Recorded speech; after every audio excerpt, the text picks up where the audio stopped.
हर हर महादेव दोस्तों, जय श्री हरि विष्णु। आइए गीता डेक से देखते हैं कि ईश्वर आपको क्या संदेश देना चाहते हैं। तो बहुत ही ज़्यादा पॉजिटिव माइंडसेट के साथ रीडिंग को देखिएगा।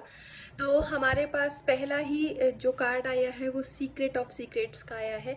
तो मैं आपको ये बता दूं कि अगर इस कार्ड के ज़रिए ईश्वर हमसे ये कहना चाहते हैं कि अगर आपको किसी भी चीज़ की इनसिक्योरिटी है या फिर आपको ऐसा लगता है कि मैं जिस भी धर्म के रास्ते पर हूँ या जो भी मैं रिचुअल या जो भी पूजा पाठ जब तब अपनी लाइफ में कर रहा हूँ या कर रही हूँ, तो मैं उसमें ठीक हूँ कि नहीं हूँ, मैं सही जा रहा हूँ कि नहीं हूँ। तो मैं बता दूँ कि ईश्वर आपसे ये कहना चाहते हैं कि आप सच्ची श्रद्धा के साथ जो भी पूजा ईश्वर को समर्पित करते हैं उसको ईश्वर दिल से मन से स्वीकार करते हैं।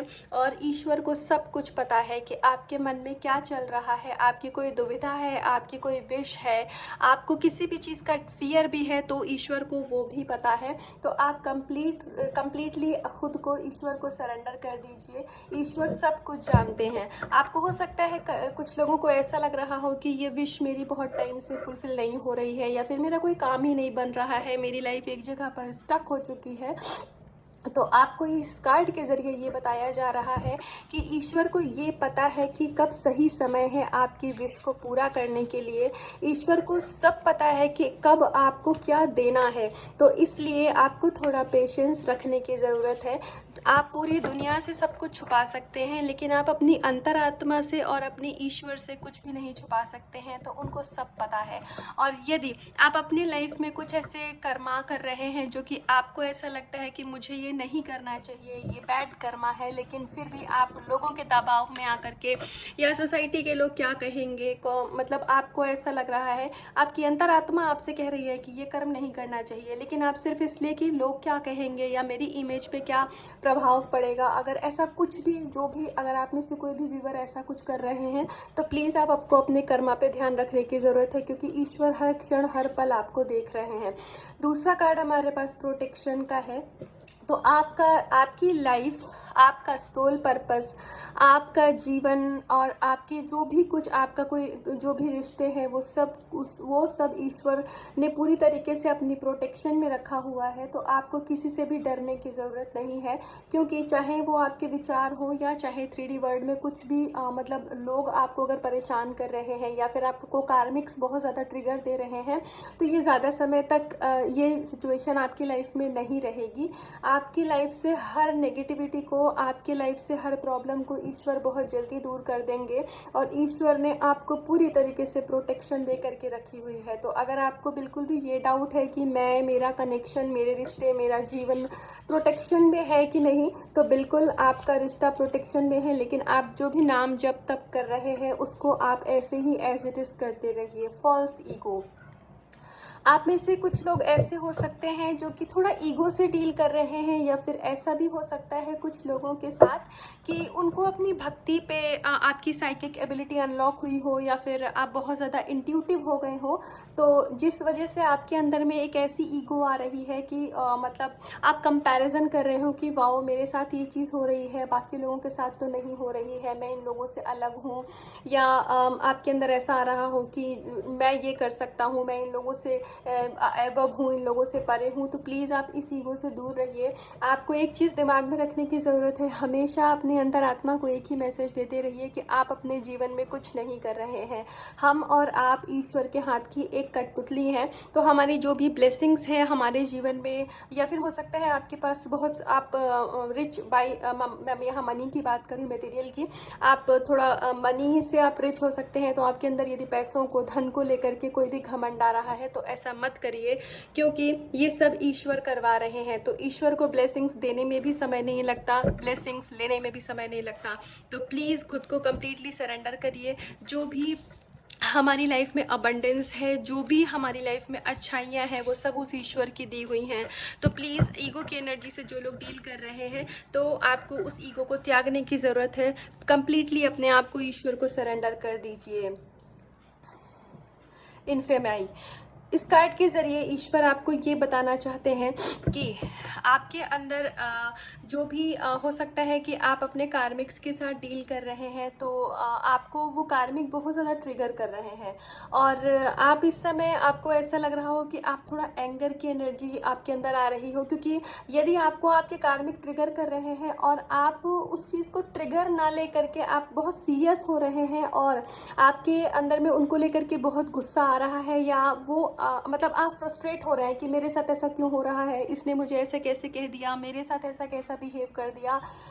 या फिर हो सकता है कि आप जो स्पिरिचुअलिटी की मतलब चीज़ों को फॉलो कर रहे हैं, जो भी आप नाम जप तप कर रहे हैं, उसमें लोग आपको, कुछ लोग ऐसे भी होंगे जैसे टीज करते होंगे कि ये भी कोई एज है नाम जप करने की, ऐसा कर रहे हैं। तो ऐसा करके अगर आपके अंदर में आपको गुस्सा आ रहा है उनके इस बिहेवियर से, तो एक बात जान लीजिए, आपके एंगर का इशू है जो कि ईश्वर बाहर ला रहे हैं, तो आपको उस इशू को ख़त्म करने की ज़रूरत है।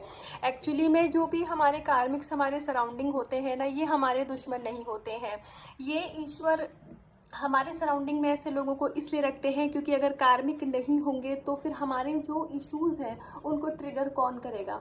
तो इसलिए कि वो ट्रिगर्स करते हैं ताकि हमारे इश्यूज सरफेस पर आए और हम उनको रिलीज कर सकें, उनको हील कर सकें। तो आप उनके वो भी जो भी वो एक्शन ले रहे हैं उसको एक ट्रिगर, उसको आप एक ईश्वर के एक संदेश की तरह लीजिए कि अच्छा मेरे अंदर एंगर का इशू है, क्योंकि आपकी खुशियों का जो रिमोट कंट्रोल है वो आपने यदि किसी और को दे दिया कि सामने वाला मुझे ट्रिगर करेगा तो मैं ट्रिगर हो जाऊंगी, सामने वाला मुझे गुस्सा दिलाएगा तो मेरे अंदर गुस्सा आ जाएगा। तो इसका मतलब अभी आपके आध्यात्म की जिस रास्ते पर आप चल रहे हैं ना, उसमें थोड़ा सा आपको और सीखने की ज़रूरत है, क्योंकि आपकी खुशियाँ आपकी अपनी है। इसको किसी और का मोहताज मत बनाइए, किसी और के बिहेवियर से, किसी और के एक्शन से खुद की शांति को भंग मत होने दीजिए। अपने ईगो, आपके अंदर यदि ईगो की एनर्जी है और एंगर की एनर्जी है तो ये एक विकार है। जो लोग स्पिरिचुअल होते हैं, जब हम आध्यात्म के रास्ते पर चलते हैं तो ये सारे विकार माने जाते हैं। तो बिल्कुल शांत एक आत्मा बनने के लिए आपको अपने ईगो पे और अपने एंगर पे काम करने की ज़रूरत है। तो यदि जो भी लोग इस एनर्जी से डील कर रहे हैं तो आप अपने कार्मिक्स को कोसने की बजाय एक चीज़ को उनको धन्यवाद करिए कि उनकी वजह से ये इशू सरफेस पर आया है, अब आपको हील करना है। तो अपने कार्मिक्स को भी थैंक यू बोलिए। मैं जानती हूँ बहुत ज़्यादा ये कभी कभी मुश्किल हो जाता है लाइफ में, हम सभी ऐसी सिचुएशन को फेस करते हैं, लेकिन क्योंकि आप ईश्वर से जुड़ी हुई आत्मा हैं, आप एक आध्यात्मिक आत्मा हैं, आप आध्यात्म के रास्ते पर हैं, तो आपकी चेतना उन लोगों से ज़्यादा जागी हुई होनी चाहिए जो लोग कंप्लीटली मैट्रिक्स में डील कर रहे हैं। बुरे वो भी नहीं है, उनका जैसा अनुभव है वो वैसा बिहेव कर रहे हैं। आपको जो अनुभव ईश्वर दिला रहे हैं, आप जो ईश्वर को पाने की यात्रा में है, मोक्ष की यात्रा में है, तो उसमें ये सारी प्रॉब्लम्स आती हैं। तो आपको इनको जीतने नहीं देना है, आपको खुद इन पर विजय प्राप्त करनी है। Seeing God. देखिए, आपको अगर ऐसा लग रहा हो कि मैं ही, या आप में से कुछ लोगों को ऐसा लग सकता है कि मैं काफ़ी टाइम से इतना जप तप कर रहा हूँ, मुझे कुछ भी नहीं मिल रहा है। कुछ भी नहीं मिलने का मतलब, जैसे कभी कभी होता है ना, हमें कुछ स्पिरिचुअल एक्सपीरियंसेस होते हैं, तो कुछ लोगों के मन में हो सकता है ये भाव आ रहा हो कि मतलब मेरे अच्छा, इसमें 2 कार्ड्स हैं, ठीक है। तो कुछ लोगों के मन में हो सकता है ये भाव आ रहा हो कि मतलब मुझे ऐसा कोई भी पता नहीं, ईश्वर की दृष्टि मुझ पे है भी कि नहीं, ईश्वर मुझे कब देखेंगे, कब मेरी लाइफ में शांति सुकून आएगा, अबंडेंस कब आएगी। तो आप प्लीज़ एक चीज़ मन में रखिए कि ईश्वर आपको हर समय देख रहे हैं, हर क्षण देख रहे हैं। इस समय यदि आपको ऐसा आपके अंदर में ऐसी फीलिंग आ रही है कि मुझ पर भगवान की दृष्टि नहीं है, तो या तो ईश्वर आपकी परीक्षा ले रहे हैं, आपकी भक्ति की परीक्षा चल रही है, और या फिर कुछ ऐसे कर्मा है जो कि आप रिलीज कर रहे हैं, जो कि आपको करने हैं। क्योंकि कर्म जो होते हैं वो सबसे प्रधान होते हैं, और जब भी कर्म ईश्वर से भी ऊपर है। तो जब भी हम हम सभी एक इंसान हैं, और जो भी हम सब सोल होते हैं ना, हम बहुत ओल्ड सोल होते हैं। तो जाहिर सी बात है, हमने कुछ बहुत गलतियां अपने जीवन में, इस लाइफ में या पास्ट लाइफ में कभी ना कभी करी होती हैं। तो उसका अगर अभी आप वो कर्मा रिलीज कर रहे हैं तो उसमें थोड़ा सा पेन होगा, क्योंकि जहाँ पेन नहीं हुआ वो कर्मा कैसा है ना। तो इसलिए अगर ऐसा कुछ भी आपको अपनी भक्ति पे या ईश्वर की एग्जिस्टेंस पे डाउट आ रहा है ना, तो उस डाउट को रिलीज करिए।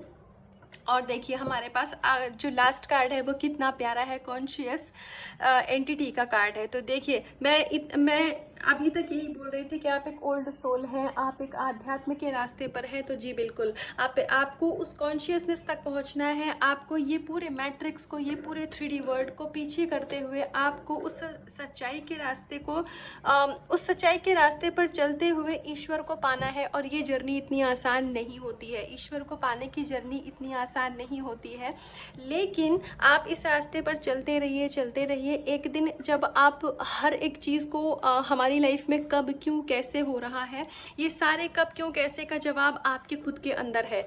तो जिस दिन आप उस लेवल तक ईश्वर से अटैच हो जाएंगे, आपकी जो कॉन्शियसनेस है बाकी चीज़ों से डिटैच होकर के सिर्फ ईश्वर से अटैच हो जाएगी ना, तो हर सवाल का जवाब आपके अंदर आपको मिल जाएगा। आपको कहीं पे भी इधर उधर जाने की ज़रूरत नहीं पड़ेगी। सवाल आपके अंदर है तो उनके जवाब भी आपके अंदर है। और मुझे ऐसा भी लग रहा है कि बहुत सारे लोगों का यहाँ पर हार्ट चक्र हील हो रहा होगा। तो यदि आपका हार्ट चक्र हील हो रहा है ना, तो आपको इस समय पर्जिंग हो सकती है, आपको इस समय हार्ट में हेवीनेस हो सकती है। ये उनके लिए है जो कुछ ना कुछ स्पिरिचुअल प्रैक्टिसेस को फॉलो कर रहे हैं या फिर किसी स्पिरिचुअल कनेक्शन में है। तो इसमें परेशान होने की ज़रूरत नहीं है। जब आपका हार्ट चक्र हील हो जाता है, मतलब एक्टिव हो जाता है अच्छे से, तो उसके बाद में आप एक अनकंडीशनल लव को, आप उस चेतना को समझ सकते हैं जो कि सच है। आप हर एक चीज़ को समदृष्टि से उसके बाद देखने लग जाएंगे, तो आपके अंदर सवाल नहीं होंगे बहुत ज़्यादा। तो यदि इस समय आपको कुछ भी प्रॉब्लम फेस करनी पड़ रही है अपनी लाइफ में, या फिर आपको मान लीजिए इंटरनली कुछ इश्यूज ऐसे हो रहे हैं जिसमें आपको बहुत ज़्यादा पेन हो, मतलब मैं यहाँ फिजिकल की बात नहीं कर रही हूँ, जैसे आप रिलीज़ कर रहे होंगे बहुत सारे इश्यूज़ को, तो ऐसा कुछ अगर आपके साथ हो रहा है तो प्लीज़ आप ईश्वर को उसके लिए थैंकफुल करिए। क्योंकि आपकी हमारी सोल पर जो भी मतलब नेगेटिविटी की जो भी कर्मों की परतें होती हैं, लेयर्स होती हैं, जब वो हटती हैं तो थोड़ा सा ये सिचुएशन पेनफुल होती है, लेकिन आने वाला समय बहुत ही ज़्यादा बेहतरीन, बहुत ही ज़्यादा खूबसूरत और बहुत ही ज़्यादा शांतिमय होने वाला है। और ईश्वर आपको प्रोटेक्शन दे रहे हैं, हर विश ईश्वर को पता है। आप अपने इश्यूज़ को हील करिए, आपकी लाइफ में अबंडेंस आने से कोई भी नहीं रोक सकता है। तो ये थी गीता डेक से आपके लिए गाइडेंस। तो प्लीज़ आप इन चीज़ों को ज़रूर फॉलो करिएगा, ईश्वर में अपना विश्वास बना करके रखिए, कभी भी उस विश्वास को डगमगाने मत दीजिएगा। ईश्वर हर क्षण आपके साथ हैं। तो आपको अगर इसमें से कुछ भी पार्ट आपसे रेजोनेट हुआ हो तो इस एनर्जी को क्लेम करिएगा और अपना बहुत ध्यान रखिएगा। हर हर महादेव।